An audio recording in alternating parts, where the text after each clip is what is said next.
அப்பாவை துதிக்கிறோம் ராஜா, உமக்கு நன்றி செலுத்துகிறோம். நீங்க ஒருவராய் பெரிய அதிசயங்களை செய்கிற தேவன், எங்களோடு நீர் கூட இருப்பதற்காக உமக்கு நன்றி செலுத்துகிறோம். இந்த வேளையிலே கூட இருக்கும்படியாக ஜெபிக்கிறோம். நீர் எங்களுக்கு எதை கற்றுத்தர சித்தமாயிருக்கிறீரோ நீர் எங்களுக்கு தெளிவாக கற்றுத்தரும்படியாக, எங்களுடைய விசுவாசத்தை வர்த்திக்க பண்ணும்படியாக நீர் எங்களுக்கு உதவி செய்ய வேண்டும் என்று ஜெபிக்கிறோம். இந்த சத்தியத்தை கேட்பது நிமித்தமாக எங்களுக்குள்ளாகவே நாங்கள் அனல் கொண்டு எழுந்தோம். உம்முடைய கரத்திலிருந்து உம்முடைய மேஜையின் கீழ் வருவது நிமித்தமாக உம்முடைய கரத்திலிருந்து ஆசீர்வாதத்தை பெற்றுக்கொள்ளவும் தக்கதான கிருபைகளை நீங்க எங்களுக்கு தாங்க. பேசுகிறேன், பெற்றுக்கொள்ளுங்கப்பா. எதை பேச வேண்டும், எந்த காரியங்களை சொல்ல வேண்டும் என்ற காரியத்தை நீர் அடியனுக்கு கற்றுத் தருவீராக. அடியனுடைய வாயிலிருந்து நீர் பேசும்படியாக ஜெபிக்கிறோம் தகப்பனை. எங்களை தாழ்த்தி உடைய கரத்திலே தருகிறோம். துதிகன மகிமையாக செலுத்துகிறோம். நேசிக்கிற இந்த இயேசுவின் மூலம் ஜெபம் கேளும் அல்ல பிதாவே, ஆமென்.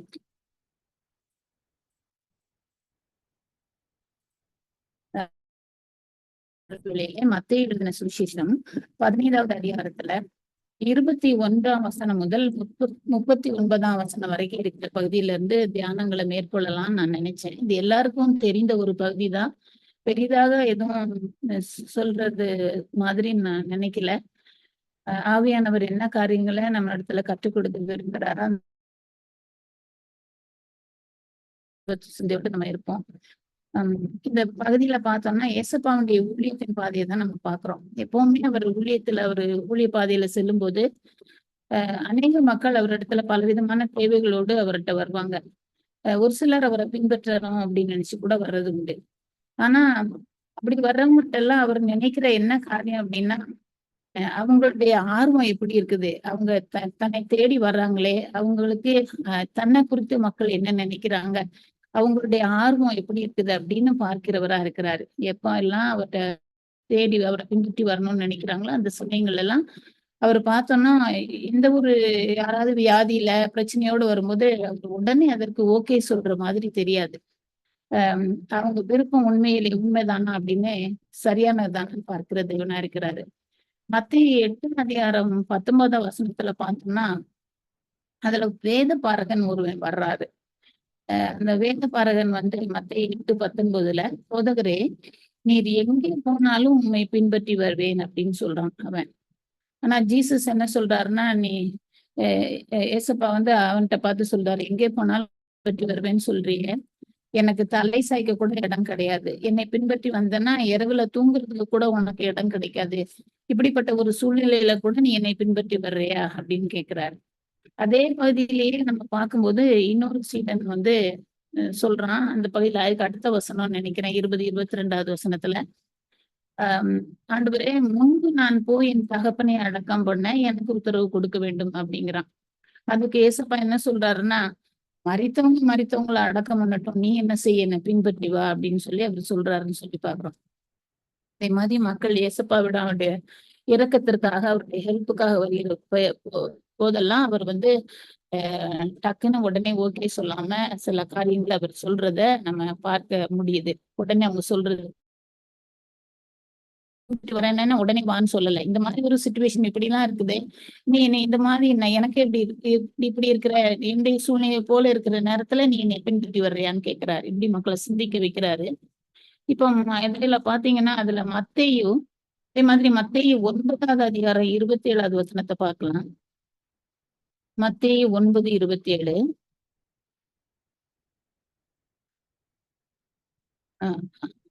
அங்க ஒரு இன்சிடென்ட பாக்குறோம். 2 குருடர்கள் அவருக்கு பின்னாக சென்று வர்றாங்க.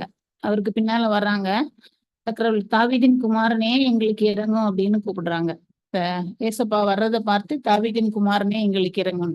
ஆனா உடனே அவர் என்ன செய்யல, அதுக்கு ரெஸ்பாண்ட் பண்ணவே இல்லை. அவர் பதிலே கொடுக்கல. அவரு அந்த இதுல பாத்தீங்கன்னா அவர் வீட்டுக்கு வந்த பின்புன்னு ஒரு அடுத்த வசனத்துல 28வது வசனத்துல, அப்பவும் அவர் வீட்டுக்கு வந்த அவர் பின்னால அந்த குருடர்கள் அவரிடத்துக்கு வர்றாங்க. அப்பதான் ஏசப்பா அவங்களை நோக்கி, இதை செய்ய எனக்கு வல்லமை இருக்குது அப்படின்னு நீங்க விசுவாசிக்கிறீங்களான்னு கேட்கிறாரு. அப்ப அவங்க சொல்றாங்க, ஆமாண்டவரே விசுவாசிக்கிறோம் அப்படிங்கிறாங்க. அந்த சமயத்துலதான் 29வது வசனம், அவர் தொட்டு உங்கள் விசுவாசத்தின்படி உங்களுக்கு ஆக கடவுதுன்னு சொல்றாரு. ஃபர்ஸ்ட் அவங்க கூப்பிடும்போது பதிலே சொல்லல. நேர வீட்டுக்கு வந்த பிறகு மறுபடியும் அந்த அவங்க அதை தொடர்ந்து வந்து அந்த குருடர்கள் வரும்போதுதான் நான் இதெல்லாம் செய்ய முடியும் அப்படிங்கறத நீங்க விசுவாசிக்கிறீங்களான்னு கேட்டு அவங்களுக்கு உங்கள் விசுவாசத்தின்படி உங்களுக்கு ஆக கடவுதுன்னு சொல்றாரு. இதே மாதிரி மத்திய 20ஆம் அதிகாரத்துல கூட ஒரு 20 வாசிக்கலாம்.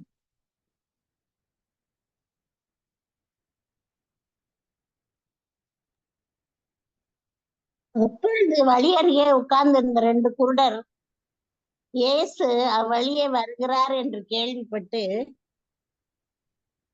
ஆண்டவரே, தாவீதின் குமாரனே, எங்களுக்கு இரங்கும் என்று கூப்பிட்டார்கள்.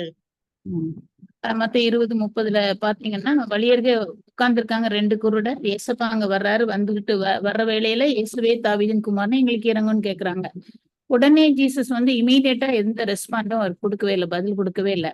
அந்த அங்க இருந்த ஜனங்கள் தான் என்ன பண்றாங்க, அவங்க 2 பேரையும் பேசாம இருங்க அப்படின்னு சொல்லி அவங்கள அதட்டுறாங்கன்னு சொல்லி பாக்குறோம். அப்பதான் ஆண்டவர் என்ன சொல்றாரு, ஆனா அவங்க என்ன சொல்றாங்க, பேசாம இருன்னு ஜனங்களை அதட்டும் போது கூட அவங்க அமைதியா இருக்குல்ல. ஆண்டவரே தாவீதின் குமாரனே எங்களுக்கு இறங்கன்னு இன்னும் அதிகமா என்ன செய்யறாங்க, அவங்க சத்தம் போடுறாங்கன்னு சொல்லி பாக்குறோம்.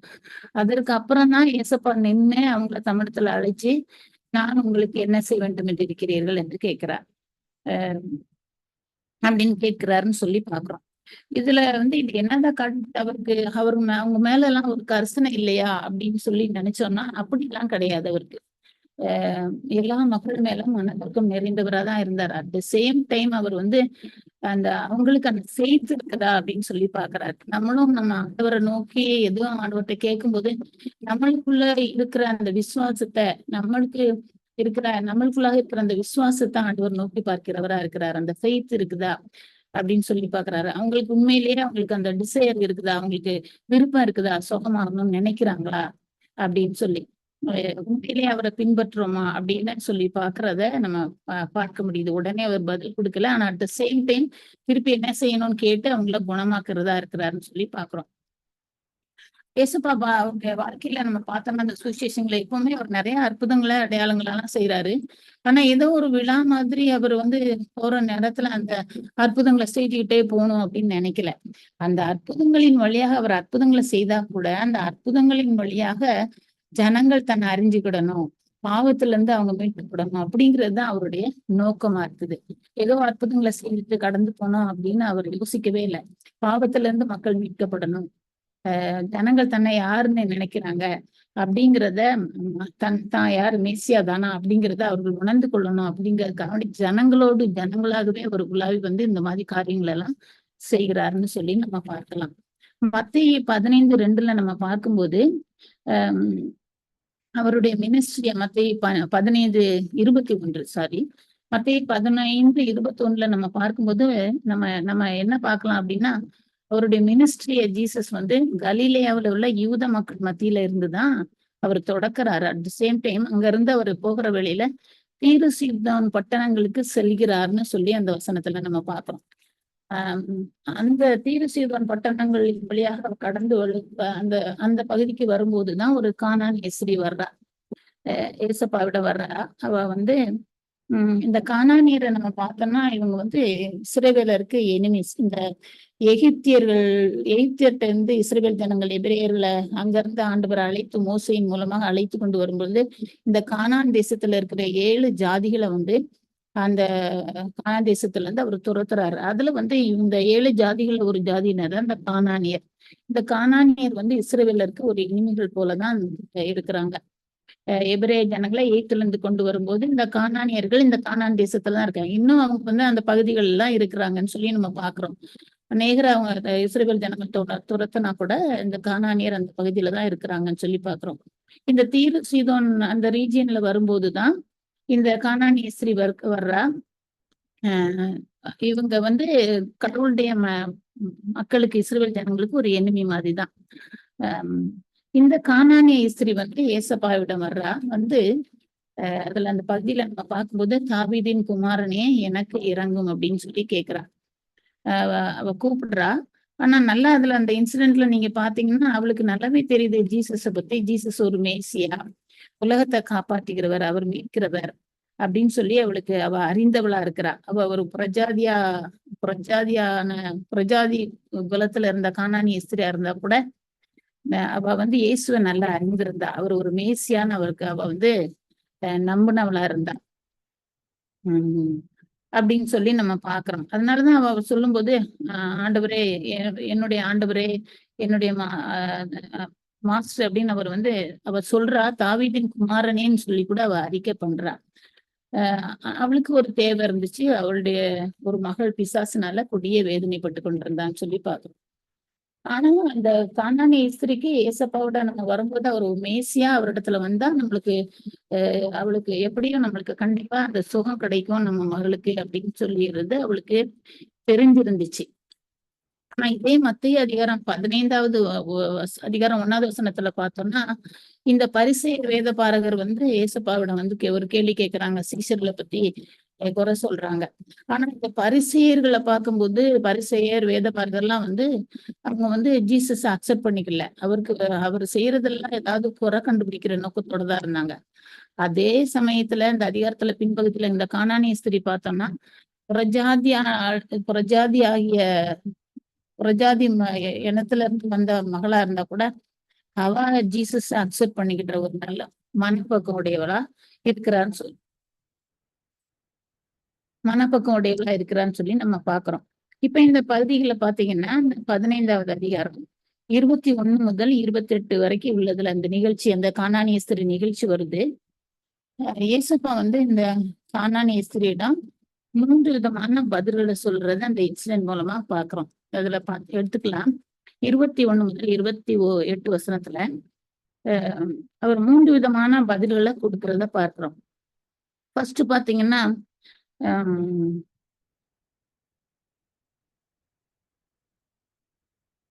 அவ கேட்கும் போதே இந்த பகுதி எடுத்துக்கலாம்.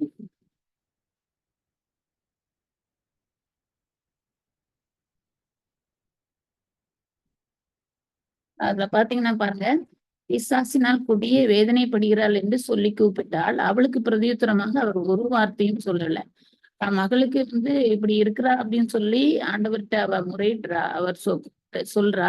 ஆனா இயேசுப்பாவுடைய ஃபர்ஸ்ட் இதே வந்து என்னன்னா, அவளுடைய கேள்விக்கு அவ பதில் கொடுக்கவே இல்லை, அமைதியா அவர் ஒரு வார்த்தையும் சொல்லவில்லைன்னு சொல்லுவாங்க. அந்த சீஷர்கள் தான் என்ன சொல்றாங்க, அவளை பின்தொடர்ந்து அவ வர்றதை பார்த்து சீஷர்கள் தான் என்ன சொல்றாங்க, இவளை அனுப்பி விடுங்க அப்படின்னு சொல்லி சொல்றாங்கன்னு சொல்லி பார்க்கிறோம். நம்முடைய வாழ்க்கையில கூட அநேக நேரத்துல நம்ம ஏதாவது ஆண்டவர்கிட்ட கேட்டுட்டே இருக்கும்போது பதில் வரலன்னா நம்ம என்ன செஞ்சது, அநேக வேளையில அப்செட் ஆகிடுறோம். அவ அநேக வேளையில நம்ம அப்செட் ஆகிடுறோம். சரி, இப்ப வந்து பார்த்தோன்னா அவர் வந்து ஒரு பதிலுமே சொல்லல. அதனால நம்ம வந்து அவருக்கு வந்து மக்கள் மேல எந்தவித கரிசனையும் கிடையாது, இன்ட்ரெஸ்ட் எதுவுமே கிடையாது அப்படிங்கிற அர்த்தம் கிடையாது பதில் கொடுக்காம இருக்கிறது. அவர் என்ன நினைச்சாருன்னா, சுற்றிலும் இருந்த மத்தவங்க என்ன பதில் கொடுக்குறாங்கன்னு பாக்குறாரு. இயேசு அதுக்கு பதில் கொடுக்கல. ஆனா 23வது வசனத்தை நம்ம வாசித்து பார்த்தோம்னா, அந்த டிசைபிள்ஸ் என்ன சொல்றாங்க, அவருடைய சீடர்கள் வந்து அதை கொஞ்சம் கவனமா நம்ம வாசித்து பார்த்தோம்னா, அவருடைய சீடர்கள் சொல்றாங்க, இவளை அனுப்பிவிடும் அப்படிங்கிறாங்க. ஏன் இவளை அனுப்பிவிடும் அப்படிங்கிறாங்கன்னா, அவ கானானிய ஸ்திரீ அல்லது ஒரு புறஜாதி என்பதற்காக அல்ல, சீடர்கள் பின்னால இருந்து அவ சத்தம் போட்டுட்டே வர்றா. அதனால அவங்க அந்த சத்தத்தினால அவங்க என்ன சொல்றாங்க, அவளை அனுப்பிவிடும் அப்படின்னு சொல்லி, இல்லைன்னா அவ நம்மளை சும்மா விட மாட்டா, தொடர்ச்சி அவ கூப்பிட்டே வராளே, அதனால நம்மளை சும்மா விட மாட்டா, அவளை அனுப்பி விடும்னு சொல்லி சீடர்கள் இயேசுவிடம் சொல்றாங்க. சீடர்கள் நினைச்சாங்க, நீங்க உடனே நீங்க பதில் கொடுங்க, பதில் கொடுக்கலன்னா அவளை அனுப்பி விடுங்க, அவளை தொடர்ந்து நம்ம வந்துகிட்டே வர பின்னால் சத்தம் போட்டுட்டே வர்றாளே அப்படிங்கிறது அவங்களுடைய சீடர்களுடைய இதா இருந்துச்சு. ஆனா அவ விடவே இல்லை சத்தத்தை வந்து, அவ தன்னுடைய சத்தத்தை உயர்த்தி, ஆண்டவரே தாவீதின் குமாரனே எனக்கு இறங்கும் அப்படின்னு சொல்லி தொடர்ச்சி அவ சொல்லிக்கிட்டே வர்றா. அந்த வசனம் 24 பாத்தீங்கன்னா, சீடர்கள் சொன்னதற்கு ஏசப்பா வந்து பதில் கொடுக்குறாங்க. இப்பதான் 2வது அவர் பதில் கொடுக்காரு. ஃபர்ஸ்ட் அவ அமைதியா இருந்தாரு, 2வது பதில் கொடுக்குறாரு சீடர்கள்ட்ட. காணாமல் போன ஆடுகளாகிய இஸ்ரவேல் வீட்டார் இடத்திற்கு அனுப்பப்பட்டேனே அன்றி மற்றபடி அல்ல. நான் வந்து யாருக்கு இது பண்ணக்கு வந்தேன்னா, இஸ்ரவேல் ஜனங்களுக்காக தான் நான் வந்தேன். அப்படின்னு சொல்லி ஆண்டவர் சொல்றாரு. இது வந்து இந்த பதில பார்த்தோம்னா சீடர்கள் நினைச்சிருப்பாங்க. அப்ப அவளை வந்து ஃபர்ஸ்ட் அவங்க சீடர்கள் என்ன நினைச்சிருப்பாங்க, உடனே கத்திக்கிட்டே வரா, பின்னால சத்தம் போட்டுட்டே வரா, அவளை சுகமாக்கி அனுப்பிடுவாரு அப்படின்னு நினைச்சிருப்பாங்க. ஆனா அவருடைய இந்த காரியத்தை அவர் நினைக்கும் பொழுது அவர் என்னுடைய ஊழியமே இந்த காணாமல் போன ஆடுகளை இஸ்ரவேல் வீட்டார் இடத்துலதான் அவங்களதான் குணமாக்கறதுக்கு வந்தேன் அப்படின்னு சொல்லும்போது சிலர் நினைச்சிருக்கலாம், அனுப்புறதா இருந்தா ஒருவேளை அவளை குணமாக்கலன்னா கூட அவளை அனுப்பிவிடும் அப்படின்னு சொல்ற மாதிரி அவங்க. ஒரு நிமிஷம் ப்ளீஸ்.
Praise Lord, sister.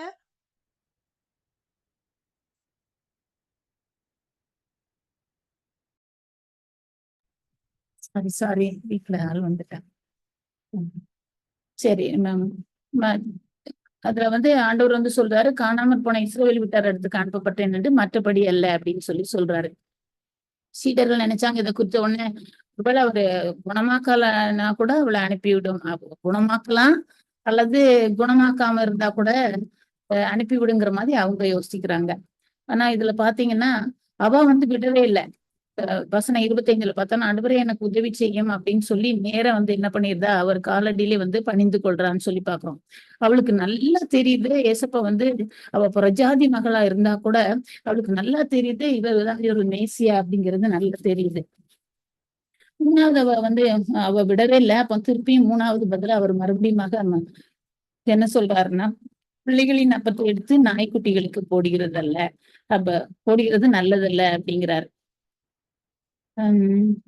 ஏசப்பா நம்ம ஏன்ட்டையே உங்களிடத்துல கூட எதிர்பார்க்கிற ஒன்றே ஒன்றுதான் அவளிடத்துலயும் எதிர்பார்த்தார். தான் யாரு, எதற்காக இந்த உலகத்துல வந்திருக்கிறேன் அப்படிங்கிறத அவ அறிஞ்சவளா இருக்கிறாளா அப்படிங்கிறத அவர் எக்ஸ்பெக்ட் பண்றாரு. இதுல வந்து அவ 27வது வசனத்துல பாத்தீங்கன்னா அவர் கேட்ட கேள்விக்கு அவ பதில் சொல்றா, மெய்தான் ஆண்டவரே, அகிலும் அந்த மேஜையில வந்து அந்த நாய்க்குட்டிகள் அந்த இருந்து விழுற அந்த துணிக்கைகளை கூட அந்த எஜமான் மேஜையில இருந்து விழுற துணிக்கைகளை பொறுக்கிக்குள்ள அஹ் அந்த துணிக்கைகளை தின்னுமே அப்படிங்கிறா. அவளுடைய விசுவாசத்தை விட்டு அவ இயேசப்பா தனக்கு அற்புதம் செய்வாரு அப்படிங்கிற நம்பிக்கையை விட்டு அவ தளர்ந்து போகவே இல்லை. அவர் வந்து இப்படி சொன்னா கூட பிள்ளைகளின் அப்பத்தான் நாய்க்குட்டிகளுக்கு போடக்கூடாது, போடுறது நல்லதில்லைன்னு சொன்னா கூட அப்படி அந்த பிள்ளைகளின் அப்பம் ஒரு சில துணிக்கைகளாவது கீழ் விழும்போது அதை நாய் கொடுக்குதே, நான் நாய் மாதிரி இருந்தா கூட உங்களுடைய சமூகத்துல இருந்து அந்த ஒரு சில துணிக்கைகளை கூட பொறுக்கிக்குள்ள ஆவலா இருக்கிறதே அதே போல அப்படிங்கிற அந்த விசுவாசம் அவளுக்கு எப்படியாவது ஆண்டோடைய சமூகத்துல இருந்து தனக்கு அஹ் சுகம் கிடைக்கும், தனக்கு ஒரு விடுதலை கிடைக்குங்கிறத நினைக்கிறா. அவளுக்கு அவ்வளவு பெரிய விசுவாசம். அவளுடைய அறிவை பார்த்தோம்னா அற்புதமான ஒன்றா இருக்குது. அவருடைய விசுவாசத்தை பார்த்தாலும் ஒரு அற்புதமானதா இருக்குது. இததான் பார்த்து ஏசப்பா என்ன சொல்றாங்க, வசனம் 28ல ஆஹ் 3 விதமான பதில கொடுத்த பிறகு, ஸ்திரியே உன் விசுவாசம் பெரியது, பெரிதுமா உன் விசுவாசம். நான் இப்படி எல்லாம் சொன்னா கூட உன் விசுவாசம் ரொம்ப பெரிதா இருக்குது, அதனால நீ விரும்புகிறபடி உனக்கு ஆகக்கடவுது அப்படின்னு சொல்றாரு. அவளுக்கு தெரியுது மேசியாவான இயேசு கிறிஸ்துவனால ஆசீர்வாதம் கிடைக்கிறது இஸ்ரவேல் மக்களுக்கு மாத்திரம் இல்ல, வந்து இஸ்ரவேலருக்கு வழியாக இந்த பிளஸிங் வந்து முழு உலகத்துக்கும் உரியது அப்படின்னு சொல்லி அவ தெரிந்தவளா இருந்தா. பரலோக ராஜ்யத்தை சுதந்திரத்துக்கு கொள்கிற ஆசீர்வாதம் இஸ்ரவேலருக்கு மாத்திரமல்ல, முழு உலகத்துக்கும் புரஜாதியாரிய நமக்கும் உரியது. அநேக இஸ்ரவேலர்கள் அறியாத ஒரு உண்மையை அந்த காலத்திலேயே அவளை அறிந்தவளா இருக்கிறான். இது எதை தெரியப்படுத்துது அப்படின்னு சொல்லி பார்த்தோம்னா, தீர்க்கதரிசிகள் சொன்னதை கூட அவ அறிந்தவளா இருக்கிறார். இப்ப ஏசாயா 41:6 வாசிக்கலாம். 49 6வது வசனம்.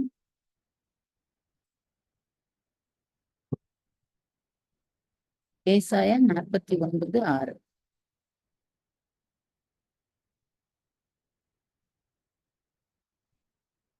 ஏசாயா 49:6 சிஸ்டர். யாக்கோப்பின் கோத்திரங்களை எழுப்பவும், இஸ்ரவேலில் காக்கப்பட்டவர்களை திருப்பவும், நீர் எனக்கு தாசனாயிருப்பது அற்ப காரியமாய் இருக்கிறது. நீர் பூமியின் கடைசி பரியந்தமும் என்னுடைய ரட்சிப்பாய் இருக்கும்படி உம்முடைய ஜாதிகளுக்கு ஒளியாகவும் வைப்பேன் என்கிறார். இல்ல பாத்தீங்கன்னா, இஸ்ரவேலருக்காக மாத்திரம் அவருடைய ஊழியம் நிற்கவில்லை, மேசியாவினுடைய வேலை தேசத்துக்கே வெளிச்சமா இருக்கிறது போல. அதனால முழு உலகமும் ரட்சிக்கப்படுவதற்கு காரணமா இருக்குது. இந்த விசுவாசத்தை அவ வந்து தெரியப்படுத்துறார். இந்த வசனத்துல கூட பாத்தீங்கன்னா, ஏசப்பா வந்தது வந்து நாட் ஓன்லி இஸ்ரவேலர்களுக்கு, முழு உலகத்திற்கும் பூமியின் கடைசி பிறந்த எல்லாருக்கும் ஒளியாக அவர் வந்த தேவனா இருக்கிறாரு. அதனால முழு உலகம் ரட்சிக்கப்படுவதற்கு காரணமா இருக்கு. இந்த விசுவாசத்தை தான் அவ வந்து தெரியப்படுத்துறா. நீங்க தான்ப்பா தெய்வம், நீங்க தான் தாவீதின் குமாரன், அதனால என் மேல இரக்கமா இருக்கணும் அப்படின்னு சொல்லி அவ எதிர்பார்க்கிறா. உங்க ஆசீர்வாதம், நீங்க கொடுக்குற ஆசீர்வாதம் இஸ்ரவேல் மக்களுக்கு மாத்திரம் இல்ல, ஒவ்வொருத்தருக்கும் அது தேவையா இருக்கு நீங்க கொடுக்குற ஆசீர்வாதம் அப்படிங்கிற இது நம்பிக்கை அவளுக்கு இருந்தது. ஏசப்பா மேல அசைக்க முடியாத ஒரு நம்பிக்கையினால அவ வீட்டுக்கு வந்து அவ வீட்டுல இருக்க அந்த மகளுக்கு வந்து கூட சுகம் கிடைக்கிறத நம்ம பாக்குறோம்.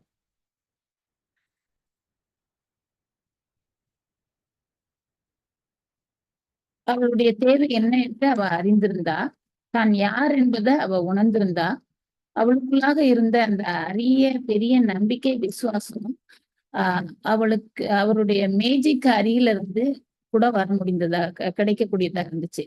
ஆனா அவ திரும்பி போகவே இல்லை, அவரை தொடர்ந்து வர்றா. ஜீசஸ் மாத்திரம் எனக்கு இருந்தா போதும், அவரு ஒருத்தரே தான் என்னைய திருப்திப்படுத்த முடியும் அப்படிங்கறத அவ உணர்றா. வேற எதுவுமே அவளை திருப்திப்படுத்தாது, அவருடைய சமூகம் மாத்திரம் தனக்கு போதும், அது மாத்திரம் தன்னை திருப்திப்படுத்தக்கூடியது அப்படிங்கிறத அவ வந்து நல்லா தெரிஞ்சவளா இருந்தா. இந்த இவ்வளவு பெரிய விசுவாசம் அந்த இன்சிடென்ட்ல நம்ம பாக்குறோம். இவளுக்கு இருந்த அந்த இவ்வளவு பெரிய விசுவாசம், அந்த விசுவாசத்து நிமித்தமாக அந்த கானானிய ஸ்திரீ புறஜாதி மகளா இருந்தா கூட அவளுடைய வாழ்க்கையில அவளுடைய மகளுக்கு இந்த கொடிய வேதனை நீங்கிறான்னு சொல்லி பாக்குறோம். இத ஒரு இது நம்ம கூட ஒரு அழைப்பா எடுத்துக்கலாம். நாமும் கூட நம்ம கூட அவ எப்படி வந்து அந்த மேஜைக்கு அடியில இருக்கிற அந்த சின்ன துணுக்கிய நாய் எப்படி பொறுக்கிக் கொள்ளுதோ அப்படி அதுக்கு கூட அவ அப்படிப்பட்ட ஒரு சின்ன ஆசீர்வாதமா இருந்தாலும் கடவுளுடைய கரத்துல இருந்து வர்ற ஆசீர்வாதத்தை அவ முழுமையா முழு விசுவாசத்தோட நம்பினா வேணும்னு. அதே மாதிரி நம்ம கூட அவருடைய பாதத்துல அவருடைய மேஜை கிட்ட வர்றதுக்கு நம்ம இப்பவும் ஆயத்தம் உள்ளவர்களா இருக்கணும். அவருடைய பாதத்துல இருந்து அவரோட நெருங்கி சேர்கிற வழியில நம்ம வந்து அவருடைய கிருபையை பெற்றுக்கொள்ளலாம் அப்படிங்கிறத நம்ம உணர்ந்து கொள்ளலாம். அதே அதிகாரத்துல பாத்தீங்கன்னா முதல்ல இந்த கானானிய ஸ்திரீயுடைய இன்சிடென்ட பாக்குறோம்.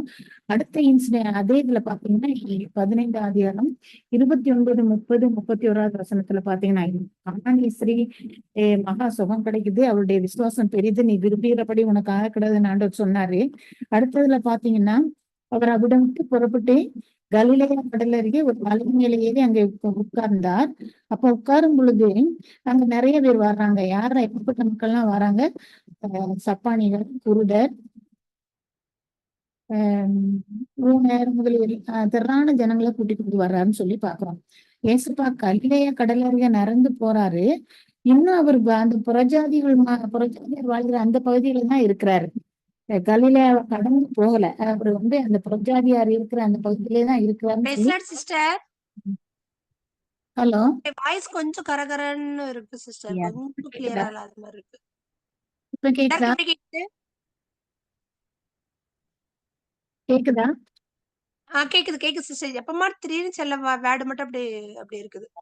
சரி நான் ஒரு வேளை டேன் பண்ணிருக்கேன் நினைக்கிறேன். சரி, கலிலேயா கடலோர அந்த பகுதியில புறஜாதி மக்கள் இருக்கிற அந்த பகுதியில தான் அவருடைய ஊழியமா இருக்குது. அவர் அதை கடந்து போகவே இல்லை.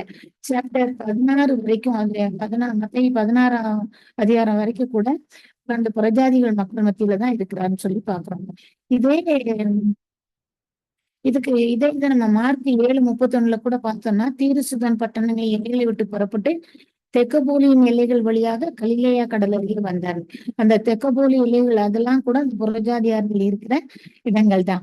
இந்த 30வது வசனத்துல பாத்தீங்கன்னா சப்பானிகள், குருடர், ஊமைகள், ஊனர் திரளான ஜனங்களை கூட்டிக் கொண்டு இயேசு இடத்துல வந்து அவருடைய பாதத்துல வைத்தாங்க.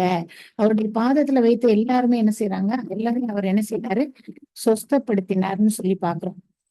ஏசப்பா என்ன செய்தாங்கன்னு சொல்லி பார்த்தோம்னா அவருடைய பாதத்தடியில வந்து எல்லாரையும் அவர் குணப்படுத்துறாருன்னு சொல்லி பாக்குறோம். அவரு அதே இது 31ல பார்த்தோம்னா இப்ப வந்து அவருடைய பாதத்துல வந்து எல்லாரையும் அவர் சுகப்படுத்தினார்னு சொல்லி பாக்குறோம். இதுல இருந்து என்ன தெரியுதுன்னா ஏசப்பாவினுடைய டேபிள் அந்த அவருடைய டேபிள் கடையில்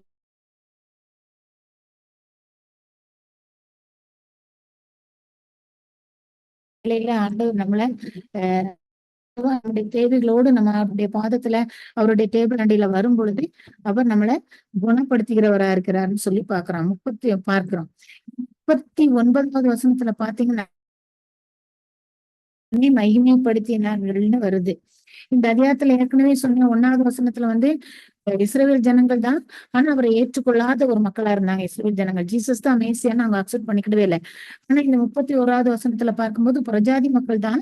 அவங்க என்ன பண்றாங்க? ஏசப்பா செய்த எல்லா அற்புதங்களையும் நினைச்சு ஏசப்பாவை என்ன செய்யறாங்க? மகிமைப்படுத்துறாங்க. இஸ்ரவேலின் தேவன் தான் ஜீவனுள்ள தேவன், அவர் தான் உண்மையான தேவன், நம்ம வழிபடுற தெய்வம் எல்லாம் யூஸ்லெஸ், அந்த கிரேக்க தெய்வமா இருக்கட்டும், ரோமானியர் பின்பற்றுறதான கடவுள் கிடையாது அப்படின்னு சொல்லி அவங்க இவர் தான் இஸ்ரவேலின் தேவனை தான் மகிமைப்படுத்துறாங்க. இவங்க இந்த பிரஜாதிகள் வந்து ஏசப்பாவின் பாதத்தண்டிலே வந்து குணமடைகிறத நம்ம பாக்குறோம். நம்ம தேவன் தான் இஸ்ரவேலின் தேவன் தான் ஜீவனுள்ள தேவன்றத அவங்க அறிக்கை எடுக்கிறத பாக்குறோம். சோ ஏசப்பாவுடைய பாதத்தடியில அவருடைய டேபிளுக்கு பக்கத்துல நம்ம வருகிற வேளையில குணம் அடைகிறவர்களா நம்ம இருக்கிறோம். நம்முடைய சரீரத்துல நம்முடைய பலவீனங்கள் இருக்கலாம், நம்ம குடும்பத்துல ஒரு சிலர் வந்து வியாதியோட இருக்கலாம். எப்படிப்பட்ட சூழ்நிலையில இருந்தாலும், எப்படிப்பட்ட வியாதியில இருந்தாலும், நம்முடைய சரீரத்துல அநேக வழியில நம்ம சோர்ந்து போகிறவர்களா காணப்பட்டாலும் அவருடைய பாதத்தடியில வந்து அமரும் பொழுது விசுவாசத்தோடு எப்படி அந்த கானானிய ஸ்திரீ அவளை அவரை உறுதியா பற்றி பிடித்து கொண்டாலோ அதே மாதிரி நம்ம அவரை உறுதியாய் பற்றி பிடித்து கொண்டு அவருடைய மெய்ஜெண்டில் வருகிற வேளையில நிச்சயமாக நம்ம தேவனுடைய பாதத்துல இருந்து நம்ம சுகம் பெற்றுக் கொள்ளக்கூடியவங்களா இருக்கிறோம். ஒரு இடத்துல வந்து அனைவரையும் அவருடைய பாதத்தண்டியில வந்த அனைவரையும் அவர் சுகப்படுத்தினார் என்றுதான் நம்ம இந்த சுவிசேஷங்களை பார்க்கிறோம். இந்த எக்ஸாமுக்காக படிக்கிற வேலையில படிச்சுக்கிட்டே இருப்பீங்க. அதுல எல்லாம் பார்த்தா தன்னிடத்துல வந்து எல்லாரையும் அவர் சுகப்படுத்தினார் அப்படிங்கிறத நம்ம பாக்குறோம். அதே மாதிரி இந்த வேலையில கூட நம்ம குடும்பங்கள்ல பலவீனங்கள் இருக்கலாம். ஒருவேளை நம்முடைய சரீரத்திலேயே பலவீனமா இருக்கலாம். இப்படிப்பட்ட பலவீனமா எப்படிப்பட்ட பலவீனமா இருந்தாலும் ஆண்டவர் தொட்டு சுகப்படுத்துகிறவரா இருக்கிறார். மூன்றாவதாக பார்க்கும்போது அவருடைய பாதத்தண்டியில வரும் பொழுது அவர் வந்து ஒரு இரக்கம் உள்ளவராக இருக்கிறார்னு சொல்லி பார்க்கிறோம். அது வந்து 15வது அதிகாரம் 32வது வசனத்தை மாத்திரம் நம்ம பார்க்கலாம். இதே இன்சிடென்ட் வந்து மத்தேயு 14வது அதிகாரத்திலையும் 13 முதல் 21 வசனங்கள். இந்த மிராக்கிள் எல்லாருக்குமே தெரிஞ்சதுதான். வனாந்தரத்துல ஏசப்பாவோட இருக்கும்போது அவங்களுக்கு அவர் வந்து ஆகாரம் கொடுத்து அவங்கள திருப்திப்படுத்தி அனுப்புறாருன்னு சொல்லி பாக்குறோம். அந்த இன்சிடென்ட் எல்லாருக்கும் தெரிஞ்சதுதான். இதுல பாத்தீங்கன்னா அந்த 32வது வசனத்துல பாத்தீங்கன்னா தன்னுடைய சீடர்களை அழைத்து ஜனங்களுக்காக பரிதபிக்கிறேன். இவர்கள் என்னிடத்தில் 3 நாள் தங்கியிருந்து சாப்பிட ஒன்றுமில்லாதிருக்கிறார்கள். இவர்களை பட்டினியாய் அனுப்பிவிட எனக்கு மனதில்லை. வழியிலே சோர்ந்து போவார்களே. கொஞ்சம் இமேஜின் பண்ணி பார்க்கலாம். 3 நாள் அவருடைய பாதத்துல இருக்காங்க. அதுல யாருமே வந்து 3 நாள் இருக்கிறேன், பசியா இருக்குது, நான் போய் சாப்பிட்டு வரேன்னு கேட்கல. இல்ல நான் கொஞ்ச நேரம் படுத்து தூங்க போறேன் அப்படின்னு நினைக்கல. ஒருத்தர் கூட அந்த இடத்த விட்டு அசையவே இல்லையா. கொஞ்சம் இமேஜின் பண்ணி பாருங்களேன். இந்த 3 நாள் அப்படியே ஆண்டவருடைய பாதத்துல காத்திருக்காங்க. இப்படிப்பட்ட மக்களை தான் பார்த்து அவங்களை வழி அனுப்பும் போது அவருக்கு அவங்கள வெறுமையா அனுப்பி விடுறதுக்கு அவங்களுக்கு இஷ்டமே இல்லை.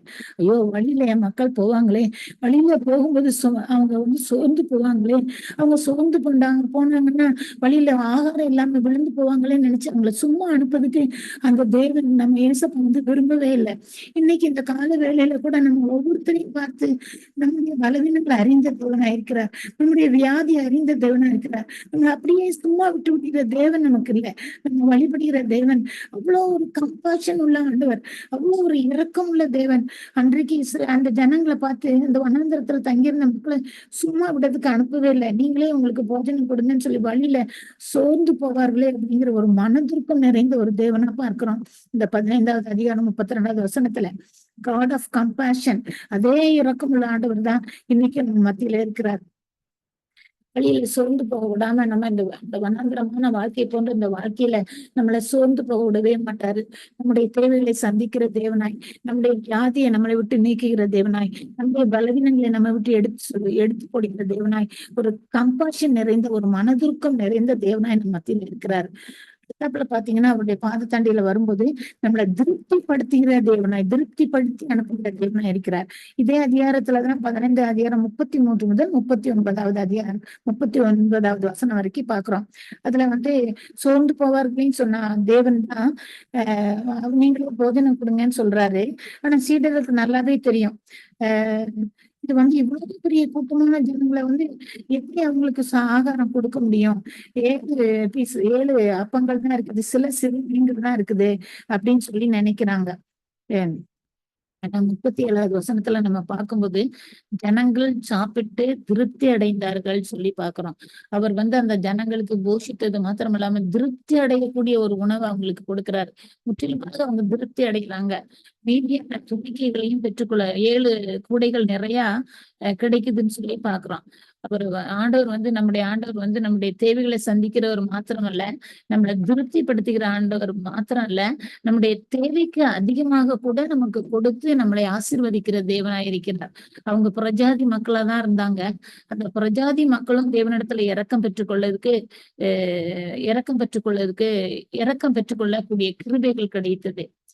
எப்படி இஸ்ரவேல் ஜனங்களுக்கு ஏசப்பா வந்து அந்த தேவன் வந்து மேசியாவாக உலகத்தை ரட்சிக்கிறவரா, இஸ்ரேல் மக்களை ரட்சிக்கிறவராய் இருந்தாரோ அதே தேவன் தான் பிரஜாதி மக்களை நேசிக்கிறவராய் அவர்களுடைய தேவைகளையும் சந்திக்கிற தேவனாய் இருந்தார் சொல்லி பாக்குறோம். நாட் ஒன்லி திருப்திப்படுத்துறது, மீதியான அதற்கு மேலான ஆசீர்வாதங்களை, மீதியான துணிக்கைகளையும் அவர்கள் பெற்றுக்கொண்டார்கள் சொல்லி பார்த்தது போல நம்முடைய வாழ்க்கையில கூட நம்மளை திருப்திப்படுத்துகிற ஆண்டவர் மாத்திரமல்ல, நம்முடைய தேவைகளுக்கும் அதிகமாய் நம்ம நினைப்பதை வேண்டுவதற்கும் அதிகமாய், நம்ம வேண்டிக் கொள்வதற்கும் அதிகமாய் நம்மளுக்கு உதவி செய்யக்கூடிய தேவனா இருக்கிறான்னு சொல்லி பார்க்கிறோம். இதுல இருந்து நம்ம கற்றுக்கொள்றது என்னன்னு சொல்லி பார்த்தோம்னா, நம்ம ஒவ்வொருவருமே அவருடைய பாதத்தண்டைக்கு, அவருடைய மேசைக்கண்டை வரணும் அப்படின்னு சொல்லி விரும்புறார்.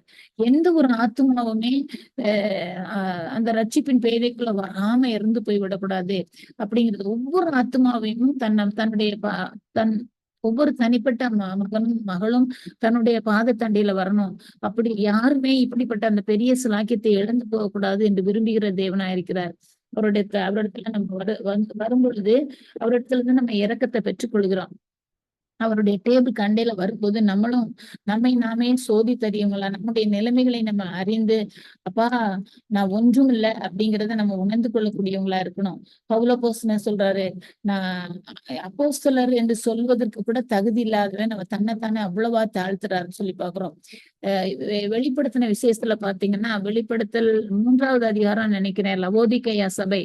அவங்க நல்ல லக்ஸூரியஸ் லைஃப், எல்லாமே உலக பிரகாரமா அவங்களுக்கு எல்லாம் இருக்குது.